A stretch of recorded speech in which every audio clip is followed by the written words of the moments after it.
One miracle after another. The Pavel Goya story. This book is dedicated to those who courageously stand for faith, though fiercely opposed by corrupt political and religious systems. Many around the world are enduring persecution, imprisonment, starvation, and death for their faith at this very moment. It is the desire of this author that you will be reminded to lift them up in prayer as you listen to these chapters one by one. In the near future, many more will be opposed by these same corrupt forces as the spiritual battle comes to a climax on planet Earth. If you're called upon to stand for your faith, I pray that the stories in this book will serve as powerful reminders of God's faithfulness. One miracle after another. The Pavel Goya story, Chapter 1. Entitled, Say Not, I Am a Child.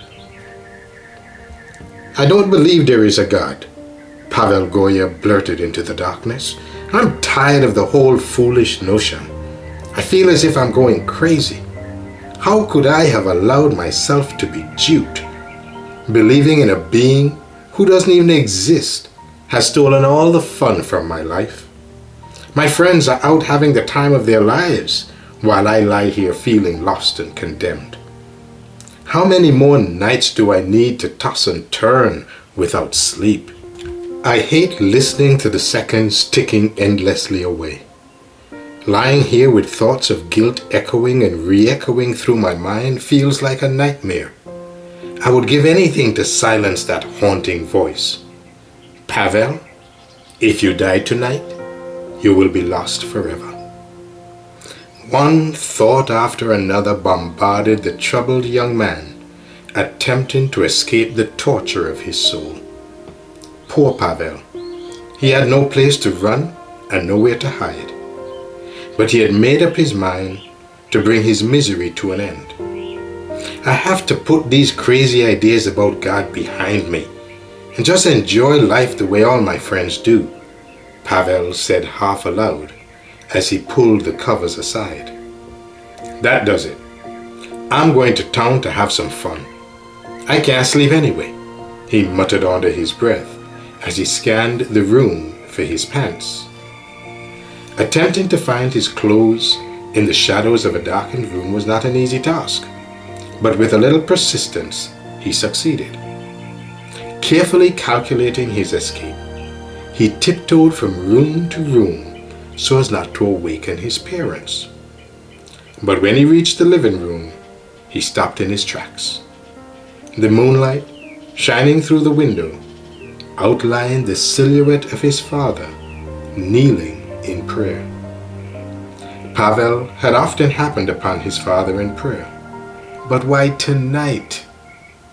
His praying father was the last thing his troubled mind desired to see as he made his escape from home and his parents' God. His pace quickened as he stepped out into the darkness. From the dim lights lining the street, he glanced in the direction of the shadowy object stretching out before him. The haunting image of his father praying followed him from shadow to shadow as he hurried to the city and his waiting friends. "Hey, Pavel! Glad you could make it," called one of his friends with a bit of a slur as he approached their usual hangout. One of the central parks, known as the Little Market, had become a favorite spot for his friends to pass the evening hours drinking and smoking.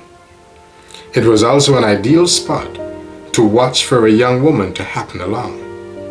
Many factory workers had to walk by this strategic location on their way home from work as the second shift ended. Whenever the young men were fortunate enough for it to be a woman, she instantly became the center of attention. A fanfare of loud whistling greeted each approaching prospect, and a barrage of suggested invitations followed as she passed in front of them. The routine was nearly the same each time. The young partiers enthusiastically continued their little charade until it became clear that their subject had not been duly impressed by their antics. "We've been having a real good time," chimed in another. His claim was quickly validated by a concert of loud, drunken laughter. In the dim light, Pavel could see the evidence on all sides. The market crowd had obviously arrived much earlier than he had, with piles of cigarette butts strewn carelessly about and nearly empty bottles dangling in hand. It was not difficult to see that a valiant attempt to have a good time was in progress. "Pavel, how about one of your jokes? Have you got one for us tonight?" called out a familiar voice. Within a few moments, Pavel was the center of attention as he recited a favorite from his repertoire of off-color jokes. He was in his element as the entertainer. No one offered him anything to drink or smoke, since he had never desired to join them in their vices, but he sure knew how to make them laugh. Pavel knew more dirty jokes than the rest of them put together. However, he really didn't fit in with this rough and rowdy bunch, even though he had been spending a lot of time with them. Many of them had shown little interest in school, and nearly all came from homes lacking in moral support.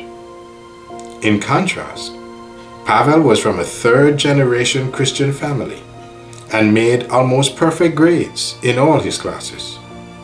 Often, he felt like a misfit in this group of young men aimlessly adrift. They lived from one good time to the next. No one seemed to mind that Pavel was a little different. His quick wit and ability to tell stories kept them laughing for hours night after night. Once again, he had his audience smiling and laughing with his evening entertainment. "Hey, look over there at that babe headed our way," interrupted someone from Pavel's intoxicated audience. The unexpected approach of a young woman in their direction created an instant distraction. Now, she had the undivided attention of his audience. Lewd and obscene suggestions, accompanied by loud whistling, ensued as the unsuspecting young woman approached. As she attempted to pass the inebriated young men, several of them quickly surrounded her. Frantically, her wide eyes searched for an escape, but she was completely blocked in. Terrified, she pleaded with them to let her go, but it was of no use. Pavel watched in horror as his friends began to taunt her with some very suggestive and inappropriate gestures. They seemed to have lost their minds. After a moment or two, he could endure no more of their outrageous behavior, and facing her captives, Pavel yelled, "Let her go!" The smiles that had recently covered their faces as they listened to his stories and jokes dissolved into angry looks and sneers of disgust as Pavel earnestly protested their behavior. "Come on, you guys, let her go!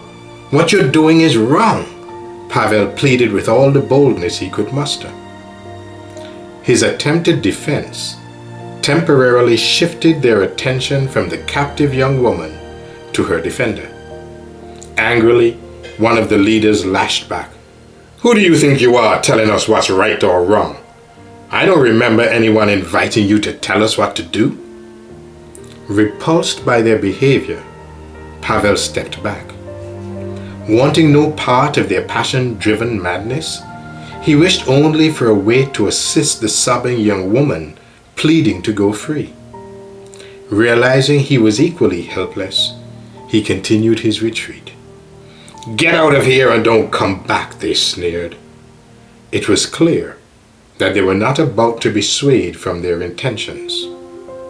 A sick feeling filled his stomach as he turned to walk away from the drunken, cursing market crowd. Were these the same guys he thought were his friends just a few moments earlier? Nothing about them felt very appealing now. The night had gone anything but the way he had hoped it would. Pavel's attempt to run from his guilty conscience to his friends in town had not quieted his troubled thoughts or given him the peace he was so desperately seeking. His journey home was more miserable than his escape had been. The rest of the night was anything but peaceful. Once he was in bed, it was only more tossing and turning. Added to the pangs of his guilty conscience were the fresh images of the horror-stricken eyes and the sobbing voice of the young woman pleading to be set free. He began the next day, tortured by turbulent emotions. Scenes from the night before refused to leave him, and now he felt worse than ever. Before long, the scenes that troubled him became the passionate disgust of the neighborhood as news of the previous night spread from neighbor to neighbor. "Have you heard about the young men in town last night who violently abused one of our innocent young girls? The police have every one of them in custody. I hope none of them ever sees the light of day again. If they throw away the prison keys, it will be too good for those worthless bums." As Pavel learned the fate of the girl, he was horrified. The sick feeling he had experienced the night before instantly returned. Those he thought were his friends would no doubt spend many long years in prison. But he had been spared. In reality, he knew he could easily have been sitting in jail at this very moment, waiting for a trial, if he had not walked away when he did. He began to feel extremely grateful for the rejection he had experienced from the market crowd. Imagining the terrified young woman pleading for her freedom removed any lingering sympathy he may have had for those whom he thought were his friends. The image of his praying father returned as he contemplated his narrow escape from a lengthy prison sentence. With sleep escaping him once again, he lay thoughtfully looking at the same shadows on the ceiling he had stared at the night before. However, this night was very different from his recent ones, filled with anxious, guilt-ridden thoughts. This one would be spent not running from God, but to Him. In the stillness of the night, Pavel's mind began to retrace the earlier years of his life. Growing up in a Christian family in communist Romania had not been easy. Christianity was viewed as a crutch for the weak and simple. Attending church was openly ridiculed, and Bibles were forbidden. For those who insisted on embracing faith, limited employment opportunities were just one of the consequences that could be expected. Many times, his family had endured extremely difficult consequences resulting from their faithfulness to God. As Pavel replayed the many challenges his family had faced, he couldn't help feeling grateful for the strong Christian heritage his grandfather had passed along. Feelings of thankfulness replaced the resentful, bitter sentiments of the night before. What a different perspective just one night had made. He now understood his praying father, kneeling night after night, to be the only difference between himself and his companions incarcerated in concrete cells. They no doubt would experience some sleepless nights of their own. Pavel couldn't help smiling as memories of his early childhood came vividly back to his mind. Growing up in Târnu Severin, in the southwestern part of Romania along the Danube River, had provided him a vast countryside to explore, and the river had many wonderful places for him and his sisters to swim during the hot summer months. Ancient Roman ruins, not far from his home, also became a favorite place for exploring. Only the imagination of a young boy could rightly bring back to life all the history that had been resting in silence for countless centuries. Fond memories of his church and the love they had shown him came flooding back as his sleepless night continued. As a very young boy, he had been gifted with an exceptionally sharp memory. Reciting memorized scripture passages to the church members was something he looked forward to each week. The older members especially anticipated his oratories. He had come to love the praise and attention following each of his perfect performances. The rewards were not only flowery compliments, but often candy and other treasures known to be appreciated by children. The numerous rewards provided him strong motivation to enhance his performance, and in a short time, he was reciting entire chapters from the Bible, much to the delight of the congregation. Enjoying the special attention from his admirers, he added singing special music to his ecclesiastical repertoire. Singing had been part of his family worship experience for as long as he could remember. With a gifted voice and a sharp memory, learning songs to sing at church came easily. Many well-meaning members had no doubt been too free with their compliments, praises, and gifts, and very early in life, he came to view himself as a spiritually superior Christian. The hairstyles for boys began to change, but not Pavel's. To add further to his image of the good boy at church, he went faithfully to the barber shop every 2 weeks. As his childhood memories replayed in his mind, he had to admit, I could well have been one of the world's youngest Pharisees. He was a good boy, and he knew it. As he lay staring up into the darkness, his life journey continued. One of his most memorable moments had taken place when he was just 5. A visiting pastor had come as a guest speaker for a special service at the church. Many times he'd recalled portions of this service. Looking into the faces of the congregation, the visiting pastor had introduced his message. My passage for this evening is taken from Jeremiah 29, verse 11. And taking his Bible, he invited them to read the passage aloud. I know the plans that I have for you, declares the Lord. Plans for welfare and not for calamity, to give you a future and a hope. Pavel had listened intently as the pastor carefully explained the passage.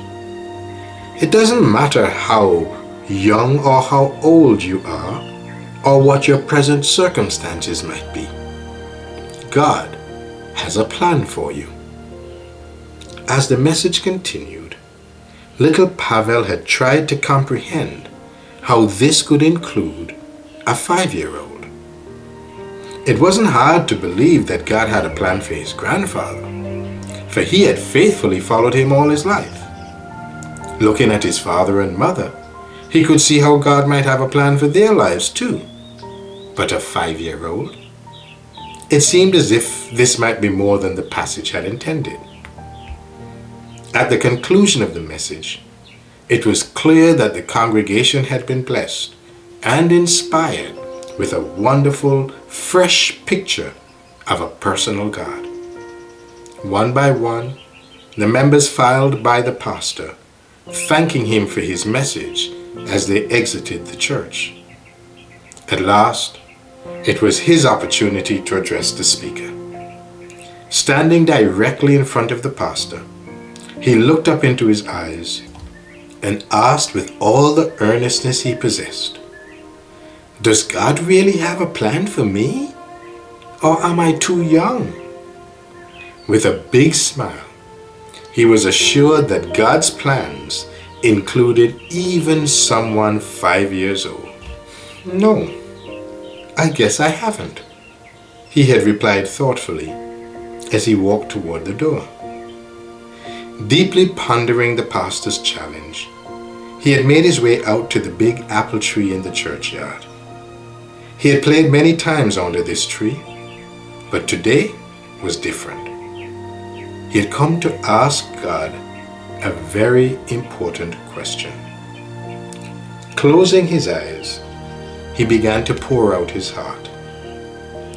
"Dear God, I am just a little boy, 5 years old. Do you really have a plan for me too?" For several minutes, he continued to pour out his heart in prayer. If God had a plan for his life, he wanted to know about it. When he felt he had sufficiently presented his case, he waited anxiously for a voice from heaven to make known the plan. What would God say to him? Quietly, he waited for a voice from above. But only the sound of the rustling leaves broke the silence. Disappointed but not discouraged, he thought of another approach. Spotting his father with his Bible, standing and talking to another member in front of the church, he quickly made his way up to his side. Looking up to his face, he said, "I just prayed and asked God if he had a plan for me, but he didn't say anything." A broad smile came to the faces of the men listening to Pavel's plight. Without waiting for either of them to speak, he took his father's Bible from his hands. Holding the sacred book, he pondered how he might discover God's plan for his life from the verses within. Randomly, he parted the pages and put his finger on a verse. Surely, God would outline the plan for his life from his word. Looking again into his father's face, he asked, "Would you please read this verse?" Slowly removing his finger from Jeremiah 1 and verse 5, his father began to scan the verse. His broad smile quickly faded as he realized the significance of the passage beneath his son's finger. In a very thoughtful voice, he began to read, "Before I formed thee in the belly, I knew thee. And before thou camest forth out of the womb, I sanctified thee, and I ordained thee a prophet unto the nations. Then said I, Ah, Lord God, behold, I cannot speak, for I am a child. But the Lord said unto me, Say not, I am a child, for thou shalt go to all that I shall send thee, and whatsoever I command thee, thou shalt speak." As Pavel lay on his bed reliving the moment, a smile came to his face. He felt the excitement all over again. For the next several minutes, he had jumped for joy, telling everyone that he was going to speak for God. He freely informed the church members lingering in conversation, "I'm going to be a pastor or a missionary." He was going to speak for God. God had made it clear with the words, "Say not, I am a child," that he wasn't too young to have a plan for his life. He had been chosen to be God's special spokesman. On the spot, he embraced his commission as God's messenger. Diligently ever after, he would evaluate each individual to determine his spiritual condition and subsequent needs. For those falling short, in his estimation as a pastor evangelist, he would enlighten them. Each person he deemed in need of repentance would receive a heartfelt appeal. He would warn the world of its fate without God. Shortly after beginning the first grade, Pavel shifted his evangelistic focus to his classmates. It didn't take him long to complete his assessment of their needs. In his estimation as an evangelist, his entire class was found wanting, with the exception of himself, of course. What an opportunity for his first major evangelistic campaign. Marching to the front of the class, in bold, preacher-like style, he began his discourse to the 45 students. "You must all begin attending church or you will surely burn in hell." His presentation had been brief, but the content had remained focused through to the end. He was convinced that he had provided just the spiritual enlightenment for which his classmates had been longing. What could have gone wrong? Pavel had wondered as he stared out the window. It was time to leave for church, and not a single classmate stood waiting in front of his house. The long line of imagined classmates had not materialized. Not a single convert had emerged as the result of his first sermon. Disappointed, but certainly not diverted from his course, Pavel began to strategize for his next presentation. Perhaps the impending penalty had not been adequately emphasized. Next time, he would make certain that he did not gloss over the punishment. After a few days, he felt the time had come to repeat his sermon. At the conclusion of his second presentation, he felt assured his point could not have been missed or taken lightly.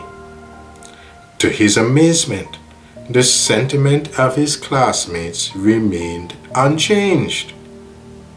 Several times, he made his way to the front of the classroom to remind his classmates that they would soon suffer eternal punishment if they did not follow his example. After several such sermons, Pavel decided to change his strategy. If fear couldn't persuade them, then maybe a reward-based tactic would achieve his goal. So standing before his classmates once again, Pavel began his final appeal. "I would like to share with you the secret to my unrivaled popularity. The reason I'm the coolest one in the school is that I go to church. If you want to be really cool like me, you need to come to church too." The next week, to the amazement of the congregation, Pavel led his entire class down the aisle to the front of the church in search of the promised reward. However, each of them returned home having discovered no greater coolness than before the service. Consequently, the attendance of his guests abruptly ended after their first visit, in spite of the enlightenment that he had provided them. Evidently, they had missed the truth that multiple visits were required to produce all that they beheld in him. What was wrong with them? Pavel wondered. Without a doubt, they had been blinded to who they really were. If they weren't ready to become cool yet, perhaps he should begin by helping them with some character development. It was all becoming clear to him now. Their problem was humility. Pavel could not help smiling as he thought of his former zeal as a pastor evangelist. He had put his whole heart into his calling, only to discover it was more difficult than he had first realized. Alone in the darkness, he pondered the changes that had slowly transpired in his life. Gradually, the focus of his personal invitation from God had faded. For the past several years, he had gone to church just to please his father. More and more, he had sought the approval of his friends, in place of God's. Staying out till 2 or 3 in the morning with his friends had definitely contributed to the deterioration of his faith.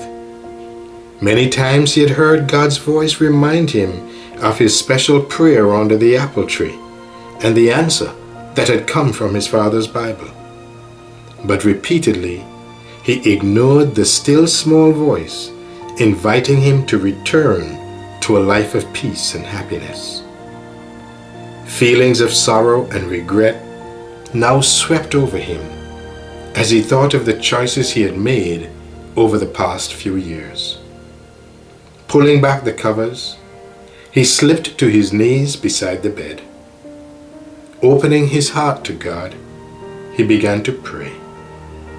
Lord, if you're not too angry with me, and if you still want me, I want to come back to you. If that was really you speaking to me in front of the church when I was 5, I want to accept your invitation. I don't know how you can forgive someone like me. Can you possibly accept me after all the times I've denied you? Is there still a way? Lying prostrate on the floor, he continued to pour out his heart to God, hour after hour. At 5 in the morning, a wonderful peace and acceptance filled his whole being. Opening his Bible, he prayed, Lord, please speak to me from your word once again. As he randomly parted the pages, his Bible fell open to Isaiah 54, verses 8 through 10. In a little wrath, I hid my face from thee for a moment, but with everlasting kindness will I have mercy on thee, saith the Lord thy Redeemer. For this is as the waters of Noah unto me. For as I have sworn that the waters of Noah should no more go over the earth, so have I sworn that I would not be wroth with thee, nor rebuke thee. For the mountains shall depart, and the hills be removed, but my kindness shall not depart from thee, neither shall the covenant of my peace be removed, saith the Lord that hath mercy on thee. Tears of joy filled his eyes as the living word sank deep into his heart. With the assurance of acceptance and the weight of his sin removed, he thanked God and solemnly covenanted with him. I'm never going to leave my place of prayer and worship in the morning for any reason from now on until I'm sure that you are with me. Pavel's heart overflowed as he walked from his bedroom to awaken his parents so they could share the joy of his renewed commitment to God. Once again, he found his father on his knees. As his father stood to greet him, he earnestly pleaded, "Please, keep praying for me. I've been struggling for a long time, but tonight I've given my heart to God." Looking him in the eye, his father informed him, "Every time you saw me praying, it was for you.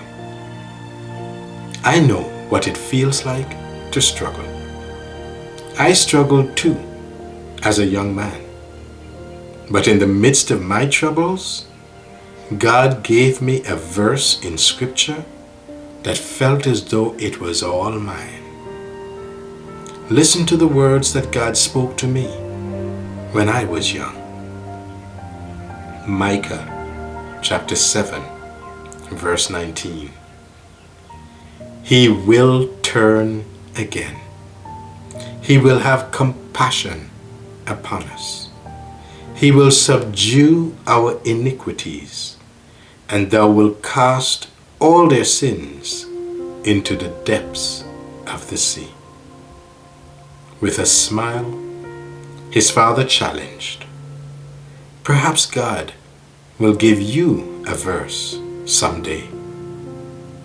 He already has, Pavel said with a broad smile.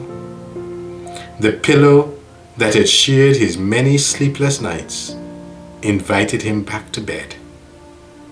Resting in the first real peace he had experienced in years, he closed his eyes and slept. How sweet it was. The end of chapter 1 of One Miracle After Another. The story of Pavel Goya.